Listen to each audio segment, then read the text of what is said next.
उज्जैन की खबर का, जहां प्रतिमा लगाने पर जमकर हंगामा हुआ और वो हंगामा लगातार चल रहा है। तो एक बार फिर से स्थिति बिगड़ गई है। दो पक्षों में हुई पत्थरबाजी, मौके पर भारी पुलिस बल तैनात किया गया। सरदार पटेल की प्रतिमा लगाने को लेकर यह विवाद हुआ था। आप देखिए कि दो पक्ष थे जिन्होंने मूर्ति लगाने को लेकर विवाद किया और विवाद इतना बढ़ गया कि पत्थरबाजी हो गई। हालांकि पुलिस मौके पर पहुंची, समझाइश की गई, मामले को शांत कराने की भरपूर कोशिश की गई और तमाम जो बातें हैं ध्यान से सुना जा रहा है, क्योंकि एक तरफ कहा जा रहा है कि एक तरफ अंबेडकर की मूर्ति लगाई जा रही थी, दूसरा पक्ष सरदार पटेल की मूर्ति लगाना चाहता था और इसी को लेकर ये पूरा विवाद हुआ। रात में ही सरदार पटेल की मूर्ति लगा दी गई। विवाद इतना ज्यादा बढ़ गया कि पुलिस बल तैनात करना पड़ा और जो मूर्ति लगा दी गई थी उसे एक पक्ष ने हटा भी दिया, फिर तोड़ दिया और यही गुस्सा इतना ज्यादा बढ़ गया कि पत्थरबाजी हो गई।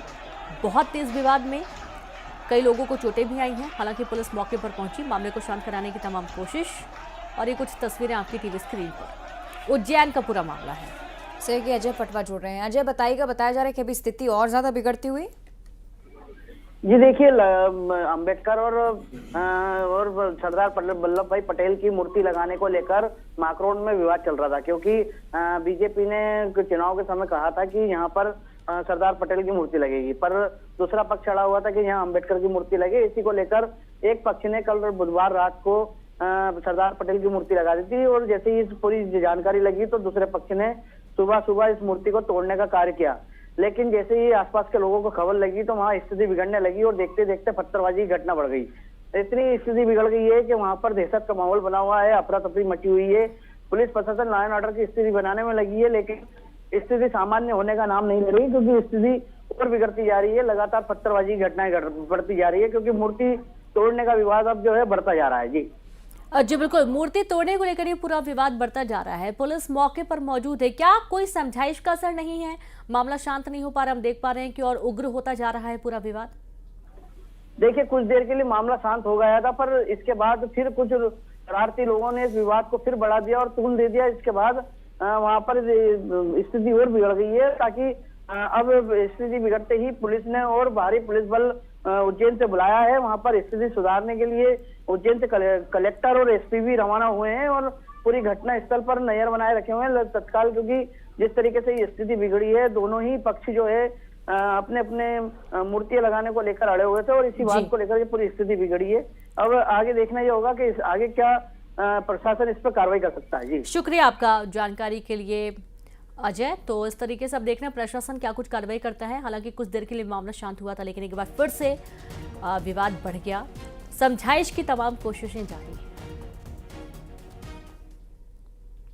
तो वही कवर्धा में लालपुर हत्याकांड में पुलिस प्रशासन एक्शन में आ गई। पुलिस की टीम ने आज आरोपी अयाज खान की दुकान पर बुलडोजर चलाया। तो उसके आटा चक्की पर बुलडोजर से जमींदोज किया गया है इस चीज को।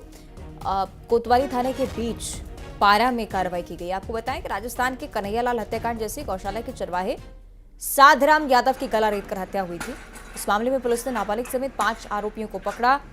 सुफियान, इदरीस, अयाज, मेहताब खान, इन तमाम आरोपियों के नाम।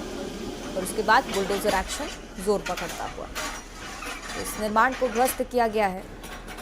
आरोपी की दुकान पर भी बुलडोजर चला। आटा चक्की की दुकान थी, उसे भी ध्वस्त किया गया। एक्सक्लूसिव तस्वीरें हम आपको दिखा रहे हैं बुलडोजर कार्रवाई की। हमदर यादव को ये युवकों ने मिलकर गला रेत के हत्या कर दी थी।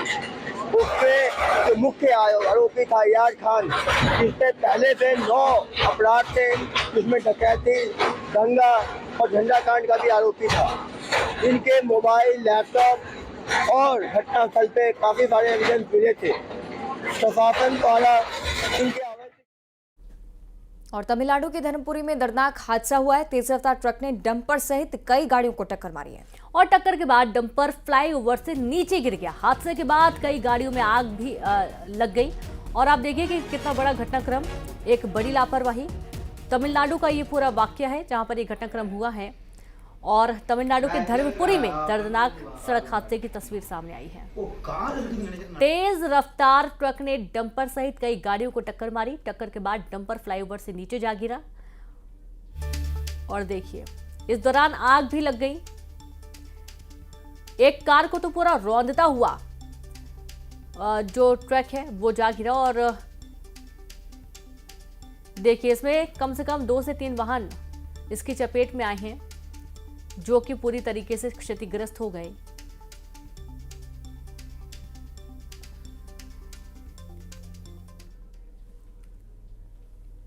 और इंदौर का जिक्र अब करेंगे, जहां अवैध नल कनेक्शन पर एफआईआर होगी। शहर में अवैध नल कनेक्शन अगर आपके यहां भी पाया जाता है तो एफआईआर के लिए तैयार हो जाएगा। तो 1 से 29 फरवरी तक कनेक्शन वैध करवाने के लिए अभियान चलाया जाएगा। अगर आपके यहाँ वैध कनेक्शन है तो आप इसे 29 फरवरी के पहले वैध करवा सकते हैं।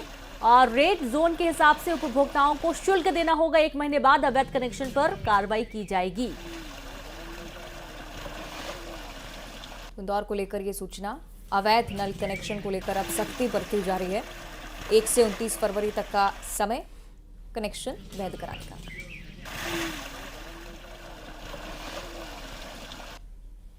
इंदौर आपको लिए चलेंगे, इससे कि शैलेंद्र भदौरिया जुड़ रहे हैं। शैलेंद्र बताइएगा, अभी जो नियम के तौर पर बताया गया कि 29 फरवरी तक वैध करना है कनेक्शन, क्या प्रक्रिया इसके तहत?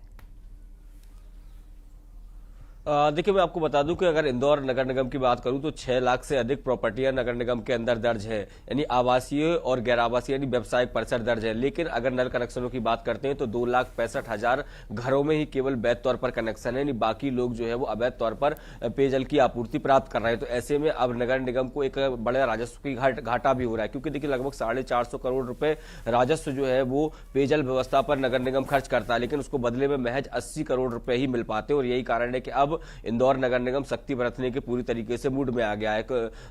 इंदौर के महापौर पुष्पमित्र भार्गव ने साफ किया है कि 1 फरवरी से लेकर 29 फरवरी तक एक विशेष अभियान चलाया जाएगा। जिन लोगों के घरों पर अवैध कनेक्शन है वो एक शुल्क राशि देकर देखने वाली बात कि कैसे प्रक्रिया आगे बढ़ती है, कहां तक पहुंचती है। बहुत शुक्रिया आपका शैलेंद्र। और इसी के साथ इस बुलेटिन में इतना ही। नमस्कार।